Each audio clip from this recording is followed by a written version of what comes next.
بسم اللہ الرحمن الرحیم۔ السلام علیکم ورحمۃ اللہ وبرکاتہ۔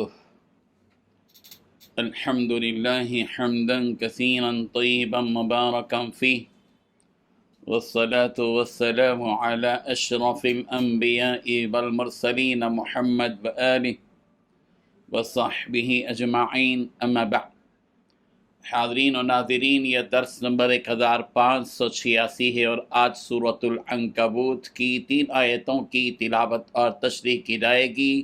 آیت نمبر 58، 59 اور 60، 58، 59 and 60۔ چلیے سب سے پہلے ہم ان 3 آیتوں کی تلاوت کرتے ہیں، لفظی ترجمے اور ترجمے کے بعد تشریح کرتے ہیں۔ اعوذ باللہ من الشیطان الرجیم، بسم اللہ الرحمن الرحیم۔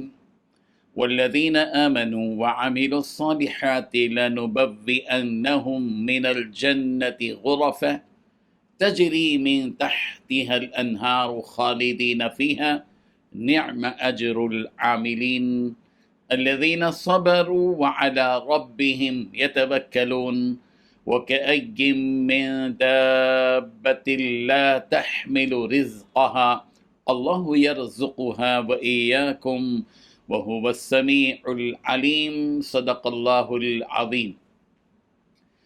لفظی ترجمہ یوں ہے، والذین آمنوا، اور وہ لوگ جو ایمان لائے، وعملوا الصالحات، اور انہوں نے نیک عمل کیے، لنبوئنہم، البتہ ہم ضرور جگہ دیں گے انہیں، من الجنتی، جنت کے، غرفاً، بالا خانوں میں، تجری، بہتی ہوں گی، من تحتها الانہار، ان کے نیچے نہریں، خالدین، وہ ہمیشہ رہیں گے، فیہا، ان میں، نعم اجر، بہت اچھا اجر ہے، العاملین، نیک عمل کرنے والوں کا، الذین صبروا، وہ لوگ جنہوں نے صبر کیا، وعلی ربہم، اور وہ اپنے رب پر ہی، یتوکلون، توکل کرتے ہیں، وکأین، اور کتنے ہی، من دابہ، زمین پر چلنے والے جانور ہیں، لا تحمل، وہ اٹھائے نہیں پھرتے، رزقہا، اپنا رزق، اللہ یرزقہا،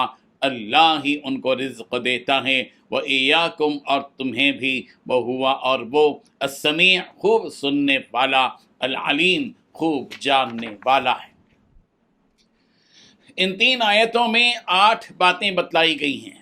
پہلی بات، جو لوگ ایمان لائے اور نیک اعمال بھی کیے تو ہم انہیں جنت کے ایسے بالا خانوں میں ٹھکانہ دیں گے کہ جس کے نیچے نہریں بہتی ہوں گی۔ دوسری بات، جن میں وہ ہمیشہ رہیں گے۔ تیسری بات، عمل کرنے والوں کے لیے کتنا ہی عمدہ اجر ہے۔ چوتھی بات، جو ایسے ہیں کہ صبر بھی کرتے ہیں۔ پانچویں بات، اپنے رب پر بھروسہ رکھتے ہیں۔ چھٹی بات، کتنے ہی چوپائے ہیں جو اپنا رزق لیے نہیں پھرتے۔ ساتویں بات، اللہ انہیں بھی اور تمہیں بھی رزق دیتا ہے۔ آٹھویں بات، وہ اللہ ہی سننے والا اور جاننے والا ہے۔ بزرگان محترم، ایمان کے ساتھ نیک عمل کرنے والوں کو آخرت میں ملنے والے انعامات کا تذکرہ یہاں کیا جا رہا ہے۔ سب سے پہلے ان انعامات کو پانے کے لیے یہ شرط لگائی گئی ہے کہ ایمان والا ہونا چاہیے، بے ایمانوں کو یہ نعمتیں نہیں ملیں گی۔ اور دوسری شرط یہ لگائی گئی کہ صرف ایمان لانا ہی کافی نہیں ہے، بلکہ ایمان کے ساتھ ساتھ اعمال صالحہ بھی کرنا ہوگا، احکامات الہیہ پر عمل کرنا ہوگا، اللہ اور اس کے رسول کی اطاعت کرنی ہوگی، اس کے بعد ہی یہ انعامات ملیں گے۔ وہ انعامات کیا ہوں گے؟ بیان کیا جا رہا ہے کہ انہیں، یعنی جن لوگوں نے اس دنیا میں ایمان والی زندگی گزاری اور نیک اعمال کرتے رہے، انہیں بطور انعام جنت میں ایسے بالا خانے ملیں گے کہ یعنی اونچی اونچی بلڈنگیں ملیں گی، محلات ملیں گے کہ جن کے نیچے سے نہریں بہتی ہوں گی، دودھ کی نہریں، شہد کی نہریں، شراب کی نہریں، شہد کی نہریں۔ حضرت علی رضی اللہ عنہ سے مروی ہے، رسول محمد صلی اللہ علیہ وسلم نے ارشاد فرمایا، جنت میں ایسے بالا خانے ہوں گے کہ جن کا اندرونی حصہ باہر سے اور بیرونی حصہ اندر سے دکھائی دے گا۔ یہ ترمذی کی روایت۔ اس کے بعد اللہ تبارک و تعالیٰ فرما رہے ہیں کہ ان بالا خانوں میں انہیں 1-2 دن یا چند دن کے لیے نہیں ٹھہرایا جائے گا، جیسا کہ کسی 5 اسٹار ہوٹل یا 7 اسٹار ہوٹل میں 2 دن 10 دن 20 دن 1 مہینہ 1.5 مہینہ جیسا کہ آدمی ٹھہرتا ہے، نہیں، بلکہ جنت کے ان بالا خانوں میں وہ جنتی ہمیشہ ہمیش رہے گا، گویا کہ یہ اس کی غیر محدود زمانے کے لیے پراپرٹی بنا دی جائے گی، جو اس کے نیک اعمال کے بدلے میں بطور انعام اللہ تبارک و تعالیٰ عطا فرمائیں گے۔ اور کیا ہی بہتر انعام اللہ تبارک و تعالیٰ نے ان عمل کرنے والوں کو عطا کیا ہے۔ قرآن مجید کی متعدد آیات میں ایمان لانے والوں اور نیک اعمال کرنے والوں کو جنت کی خوشخبری دی گئی ہے۔ سورۃ البقرہ کی آیت نمبر 25 میں کہا گیا وَبَشِّرِ الَّذِينَ آمَنُوا وَعَمِلُوا الصَّالِحَاتِ أَنَّ لَهُمْ جَنَّاتٍ تَجْرِي مِن تَحْتِهَا الْأَنْهَارُ، اور ایمان والوں کو اور نیک عمل کرنے والوں کو ان جنتوں کی خوشخبریاں دو جن کے نیچے نہریں بہ رہی ہوں گی۔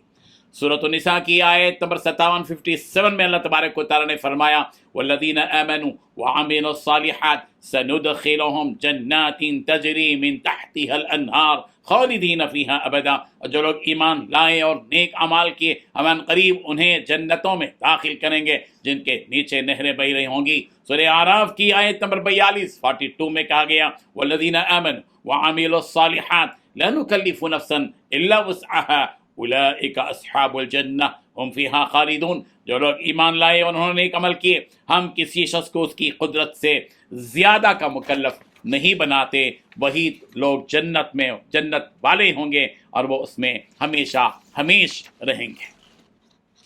مومنوں کی اور 2 صفتوں کا یہاں تذکرہ کیا جا رہا ہے، یہ کہ یہ مومن دنیاوی مشقتوں اور تکلیفوں کو صرف اللہ کی خاطر برداشت کرتے رہے اور صبر سے کام لیتے رہے، اللہ پر بھروسہ کرتے رہے، اپنے سارے معاملات کو انہوں نے اللہ کے حوالے کیا، تفویض کیا کہ افوض امری الی اللہ، میں اپنے معاملے کو اللہ کے سپرد کرتا ہوں، توکلت علی اللہ، میں اللہ پر توکل کرتا ہوں، حسبی اللہ، میرے لیے میرا اللہ کافی ہے، رب ذوالجلال پر توکل کر کے اپنے مقام سے ایسی جگہ جنہوں نے ہجرت کی جہاں نہ ان کا ٹھکانہ ہے اور نہ ہی کوئی آمدنی کا ذریعہ، محض اللہ پر بھروسہ کرتے ہوئے انہوں نے ہجرت کی۔ ترغیب کے لیے یہاں کہا گیا کہ کتنے ہی چوپائے ہیں جو اپنا رزق اپنے ساتھ لیے نہیں پھرتے، پھر بھی ہم اللہ کہہ رہے ہیں انہیں رزق دیتے ہیں، تم بھی اللہ پر بھروسہ کر کے ہجرت کرو، کیونکہ جو ان چوپایوں کو رزق دیتا ہے وہی پروردگار تمہیں بھی رزق دے گا۔ حضرت ابن عباس رضی اللہ عنہ سے مروی ہے کہ جب مشرکین مکہ نے مسلمانوں کی کو تکلیفیں دی